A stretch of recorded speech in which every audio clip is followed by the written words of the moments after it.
అనకాపల్లి కోటవరట్లలో విద్యార్థుల మృతి ఘటనలో హాస్టల్ నిర్వాహకుడిని పోలీసులు అరెస్ట్ చేశారు. నిర్వాహకుడు కిరణ్ కుమార్ ను అరెస్ట్ చేసినట్లు జిల్లా ఎస్పీ దీపిక తెలిపారు. కిరణ్ కుమార్ పై హత్య కేసు నమోదు చేసినట్లు చెప్పారు. హాస్టల్లో 86 మంది విద్యార్థులు ఆహారం తీసుకున్నట్లు నిర్ధారణ అయిందని తెలిపారు.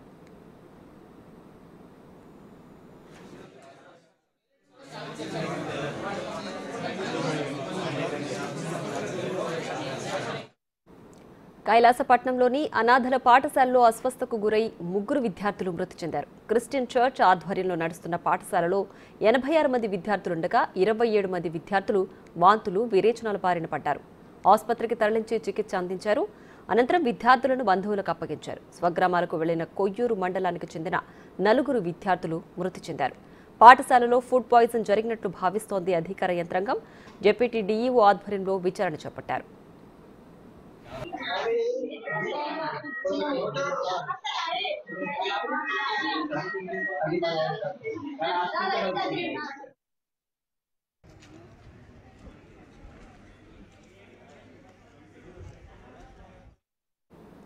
ఫుడ్ పాయిజన్ ఘటనపై ఉన్నత స్థాయి విచారణకు సీఎం చంద్రబాబు ఆదేశించారు. విద్యాశాఖ మంత్రి లోకేష్ తో మాట్లాడిన సీఎం చంద్రబాబు మృతుల కుటుంబాలకు 10 లక్షల రూపాయల చొప్పున పరిహారం ప్రకటించారు.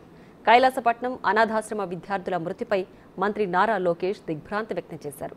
ఘటనపై ఆరోగ్య శాఖ మంత్రి సత్యకుమార్ అనకాపల్లి, అల్లూరి జిల్లాల కలెక్టర్లతో మాట్లాడినట్లు తెలిపారు. ఆసుపత్రిలో చికిత్స పొందుతున్న విద్యార్థులకు మెరుగైన వైద్యం అందించాలని ఆదేశించారు.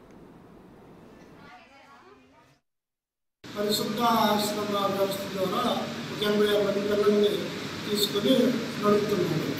అందులో నిన్న మొన్న బిర్యానీ తినడం వల్ల మనకి దాదాపు 27 మందికి ఇబ్బంది పడ్డారు ఆ ఫుడ్ వల్ల. అందులో 3 మాత్రం చనిపోయారు. అందులో 24 మంది. ఈ 24 మందిలో ఇప్పుడు హాస్పిటల్ ట్రీట్మెంట్లో మన దగ్గర 4 ఉన్నారు. కేజీహెచ్కి ఆల్రెడీ 4కి పంపించారు.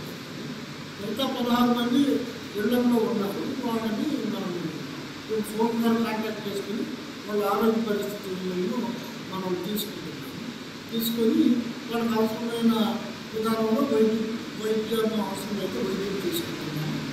లేని పక్షంలో వాళ్ళు మంచిగా ఉంటే వాళ్ళకి మరి కొద్దిగా ముందు జాగ్రత్త ఇప్పుడు ఇంటి దగ్గరే చనిపోయారు. ఎందుకంటే ఇది ఫుడ్ తిన్న తర్వాత వీళ్ళకి పేరెంట్స్ వచ్చారు కాబట్టి పేరెంట్స్ రావడం వల్ల కొంచెం పేరెంట్స్కి వెళ్ళాలనే ఉద్దేశంతో ఉంటారు. కొంతమంది ఇబ్బంది పడి కూడా వెళ్ళారు. దానివల్ల ఇది జరిగింది. కాబట్టి మరి ఈ ముగ్గురు కూడా వాళ్ళు ఇంకా కూడా ఎక్కడైనా అన్ఆథరైజ్గా నడుపుతుంటే దాని మీద కూడా జిల్లా వ్యాప్తంగా డ్రైవ్ చేసి అలాంటి పిల్లలందరినీ అలాంటి హాస్టల్స్ నుంచి తీసేసి మనం ప్రభుత్వం ద్వారా నడిపే హాస్పిటల్స్లో లేకపోతే ఏకలవ్య స్కూల్స్లో కూడా పెడతానికి స్టెప్స్ తీసుకుంటాం. 86 పిల్లలండి. అంటే వాళ్ళకి ఎన్రోల్డ్ పిల్లలు 92 ఉన్నారు. 6 పిల్లలు చాలా రోజుల నుంచి అబ్సెంట్ ఉన్నారు. ఆ రోజు అక్కడ ఫుడ్ తినింది అయితే 86 పిల్లలు ఉన్నారు. ఆ 86 పిల్లలందరికీ కూడా ఈచ్ అండ్ ఎవ్రీ 86 పిల్లల్ని మనం ట్రేస్ చేసాము. వాళ్ళ పేరెంట్స్తో కూడా మాట్లాడి వాళ్ళకి మెడికల్ చెకప్స్ చేపిస్తాం జరిగింది. సో ఇప్పుడు ఈ 86లోకి 35 పిల్లలు ఇంకా కూడా హాస్పిటల్లో అడ్మిటెడ్ ఉన్నారు. దీంట్లో చాలా మంది పిల్లలు పర్వాలేదు అబ్జర్వేషన్లో ఉన్నారు. కేజీహెచ్కి కొంతమంది పిల్లల్ని షిఫ్ట్ చేసాం. ఎవరైతే కొంచెం క్రిటికల్గా ఉన్నారో దాంట్లో ఒక్క పాప కొంచెం బాగా క్రిటికల్ స్టేజ్లో ఉన్నారు. మిగతా పిల్లలు కొంచెం స్టేబుల్గా ఉన్నారు. ఈ ఫుడ్ అంటే సార్ ఈ 2 సంవత్సరాల నుంచి కొంతమందికి ఇక్కడ హాస్టల్ రన్ చేస్తానని పిల్లలు ఎక్కడ ఉన్నారని తెలిసి బర్త్డేస్ అయినా లేదంటే వాళ్ళు ఏదైనా అకేషన్స్ జరుపుకున్నా ఇక్కడ ఫుడ్ ఉంటే తెస్తారు సార్. అలాగే ఎప్పుడులాగే తెచ్చారు సార్. ఒకరేమో సమోసా చాక్లెట్ తెచ్చారు సార్. సాయంత్రం 5 గంటలకు అలాగా తెచ్చినప్పుడు తర్వాత ఏమో ఫుడ్ తెచ్చారు సార్. ఫుడ్ తెస్తే ఆ ఫుడ్ ఏంటంటే బిర్యానీ సార్, తర్వాత కాజు కూర, తర్వాత ఏమో పునుగుల కూర sir, sambar, white rice sir. అయితే మేము ఫస్ట్ స్నాక్స్ పెట్టాం సార్. వాళ్ళు తెచ్చిన సమోసా, నక్కపల్లి నుంచి తెచ్చిన టీమ్ సమోసా, చాక్లెట్స్ వాళ్ళే పెట్టారు. పిల్లలు తిన్నారు సార్. తిన్న తర్వాత భోజనం 1 గంట ఆగి పెట్టాం సార్.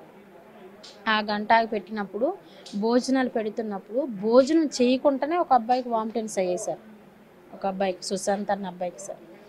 వామిటింగ్స్ అయితే అబ్బాయికి ఒంట్లో బాగోలేదేమో, అందుకనే వామిటింగ్స్ అవుతానని చెప్పి మేము అన్నంలో వామిటింగ్స్ అయితే అన్నం తీసేసి అబ్బాయిని పక్కన కూర్చోబెట్టి గెంజి ఉంటే గెంజి పట్టి పడుకోబెట్టాను సార్.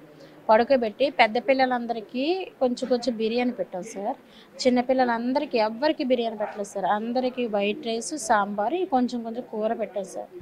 పెడితే తిన్నారు సార్. తిని నైట్ పడుకుంటారు సార్, అందరం పడుకోను. మేము కూడా అదే ఫుడ్ తిన్నాం సార్. అప్పటికి ఏం లేదండి, కొంత కోమాలో ఉందండి.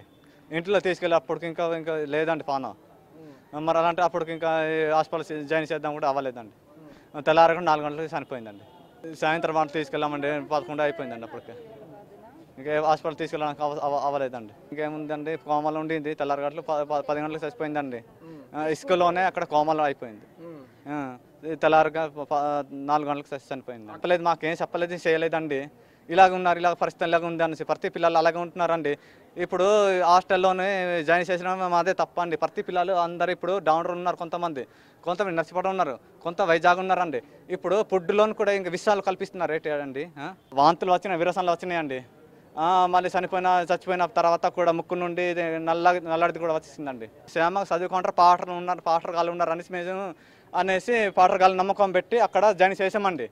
దాన్ని బట్టి పాటలు గాలి నమ్మకం పెట్టి ఇక్కడ జాయిన్ చేసింది. అప్పుడు ఇలా జరుగుతుంది ఎవరికి తెలుసా అండి. మరి అలాంటి అప్పుడు ఎదవలు ఎలాగా విషయాలను